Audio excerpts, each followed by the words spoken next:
আনছি ভাই, আর দেখি ভালো লাগছে আজ সময় খাইবার বলে কিনে আনছি। সত্যি করে কখনো আইসস?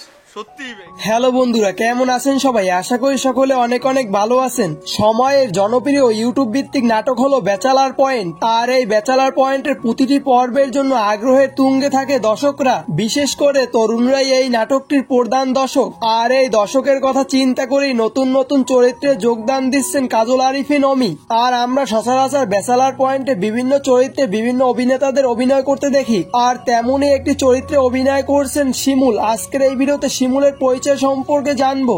আর আপনারা যারা বর্তমান সময়ে শিমুলকে চিনেন, তার এই বর্তমান পজিশনে আসার পিছনের পথ চলাটা এতটা সহজ ছিল না। আর আজকের এই ভিডিওতে আমি আপনাদের জানিয়ে দিব শিমুল কেমন দারিদ্র পরিবার থেকে উঠে এসেছেন, বা তার মাসিক ইনকাম এবং গার্লফ্রেন্ড সহ অনেক নানা অজানা তথ্য।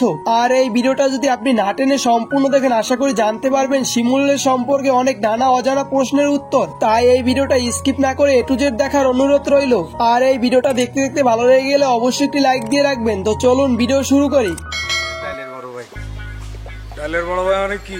ডালের বড় ভাই মানে হেটাও বড় ভাই, একটু দূরে দাঁড়িয়ে। কাজল আরিফিন অমির পরিচালিত ধারাবাহিক নাটক হলো ব্যাচেলার পয়েন্ট। আর এই নাটকের প্রতিটি চরিত্রকে আলাদাভাবে বিশ্লেষণ করা যায়। আর আমাদের প্রত্যেকেরই মনে হয় যে এই নাটকের প্রতিটি চরিত্রে যে যে পজিশনে অভিনয় করছেন আমাদের পারফেক্ট মনে হয়। আর ব্যাচেলার পয়েন্টের এমনই একটি পজিশনে অভিনয় করেন শিমুল।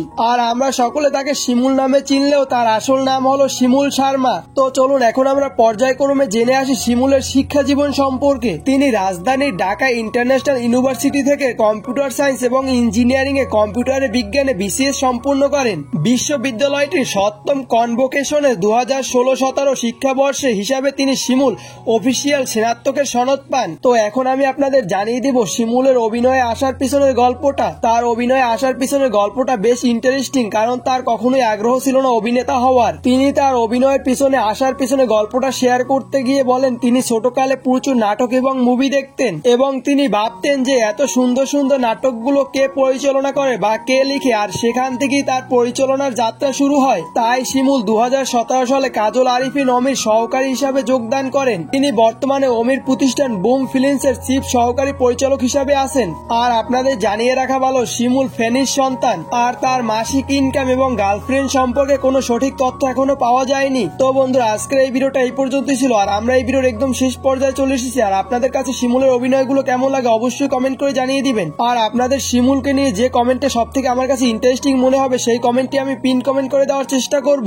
আর এই ভিডিওটা ভালো লাগলে অবশ্যই চ্যানেলটিকে সাবস্ক্রাইব করে রাখতে পারেন এরকম ভিডিওগুলো প্রতিনিয়ত পাওয়ার জন্য।